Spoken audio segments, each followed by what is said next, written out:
Hi everyone, in this video we're going to go over Leetcode, max area of island question.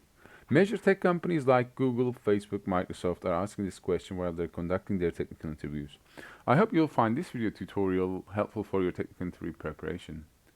Let's start reading the question. Given a non-empty 2D array grid of zeros and ones, an island is a group of ones representing land, connected four directionally, horizontal or vertical. You may assume all four edges of the grid are surrounded by water.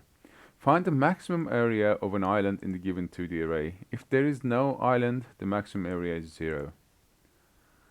So what this is trying to say is, we have a grid, and we have ones and zeros in this. Zeros represent water. Imagine these are islands, and ones represent land. If ones are connected horizontally or vertically, they form an island. So these are water, and we have islands in them. So for example, this is an island. We have an island here. Ones are either connected horizontally or vertically. We are not looking for diagonal connections, only horizontal and vertical. Excuse me. For example, there's one here, and this is a land as well. This is an island itself. Vertical connection, horizontal connection, so there's connection here. Vertical connection, horizontal connection, vertical connection again. Vertical connection, horizontal and vertical connection. Horizontal connection, vertical and horizontal. So this is pretty much it. And what the question is asking is the maximum area. Sorry, this is like this, yeah. Maximum area. So we have 1 here, 2, 4, 5, 4, 5, and 6. So our maximum area is this 6. We also need to pay attention. We are not counting diagonals. So there is no connection here. There's no connection. So that's why we cannot say 11 for this one. There's only 6 lands here, and they form an island, and that's 6 here. Maximum area is 6. So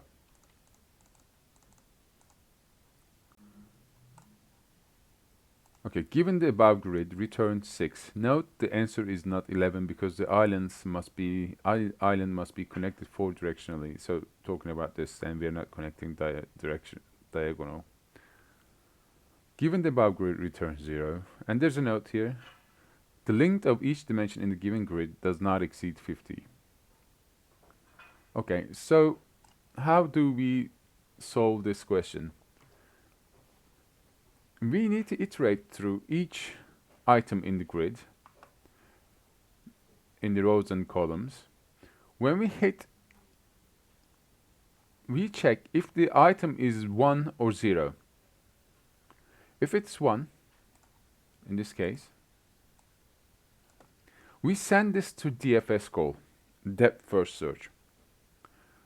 What DFS does is checks right, left, down and up cells as well. If they're ones, then we mark all of them 0. We turn them into 0, so next time when we come across, we don't count them again. And we count the maximum number of these numbers. So we count the numbers as we go through. And in total, we return the maximum number. And we keep a global maximum and check with the global maximum if this maximum is greater than the global maximum. Then we can either return global maximum or the new maximum we find. So we update the global maximum for the next iteration. Let's see this one. We come to this, we were iterating through, and we come to this one. So what we do is we send it to DFS. This DFS helper function is going through right, left, top, down. It finds another one. This is a recursive call. So this recursive call will go for this one now. left, down, right. It finds another one. So this one is marked 0, so it's not going 1 again. This is visited, so we turn this into 0. Now 1 goes top, down, left is visited. There's another one. So this is a recursive call and doing this for until it finds the end. Now it finds the end, going 0, 0, 0, and stops here and returns the maximum of this number. For each iteration, it counts 1, increment the counter for each island it finds, and returns the maximum. Then we compare this maximum to the global maximum we keep in the beginning. So we compare them and say, okay, this is the new global maximum. Then if we can't find anything greater than this, we simply return this, because we finally, in the end, we return the global maximum. That's pretty much it. So for this one, for example, 1 comes here, stuck here, goes down, down, right, and compares all of them and returns 4 for this case. And finally, it finds this one. DFS call will find this one and return 6. I hope this makes sense. Let's see this in the code.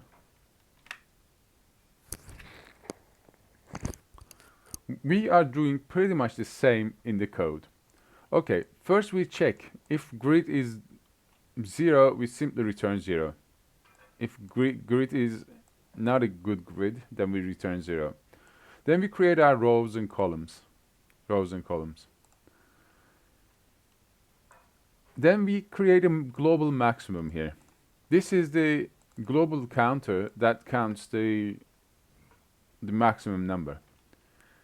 And with the rows and columns, until we find 1, in this case we find a 1. If grid I and j is 1, we find a 1. Then we create the area. What we do is we send it to the DFS call to check all the neighbor cells. That first will go through all the neighbor cells. And this DFS will return an integer. That's the difference from the other question, number of island question. So, in the DFS call, first thing we check is, okay, are we within the boundaries of this grid? Is it less than 0, greater than rows, less than 0, greater than columns? Okay. And if the current cell is marked before, if the current cell is a 0, this means it's water. We simply return the area. The area we sent from the beginning in the DFS call. So 0.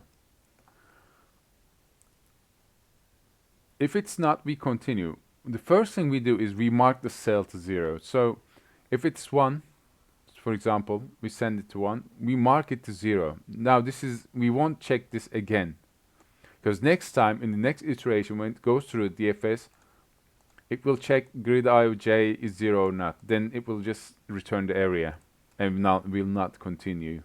So it will stuck here. Then we increment the area. That's where we increment the area counter for each call. For every item, we call the area. We increment the area. And we do this DFS call over and over again. For I plus 1, j plus 1. So for the nearby neighboring cells, we do this call for each cell.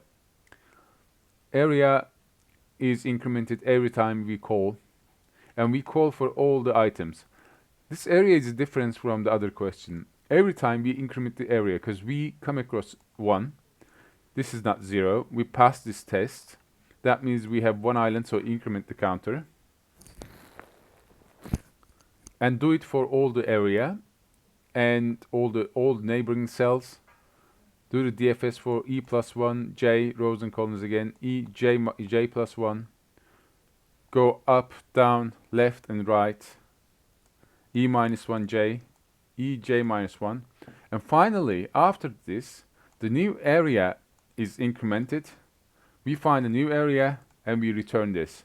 So after all this recursive calls, we return the area. And we save the area in this integer. This is the new the area we found going through this right left when we go through these items. We found an area, and we save that in the integer, and we have a global max before. So we started with 0. We find the first island, then we set it to 1. Then we find the next one, it was 4. So we compare it to the global max we saved with mathmax, and the area we just found it, comparing to the global area, and find the maximum and set the maximum. And after this for loop is completed, simply return the maximum. That's pretty much what the question is doing. So let's submit and see. And this is how we save the, how we mark the grids. So next time we don't check. And this is pretty much it. This is quite often asked during interviews. So if you pay close attention, that'd be very helpful.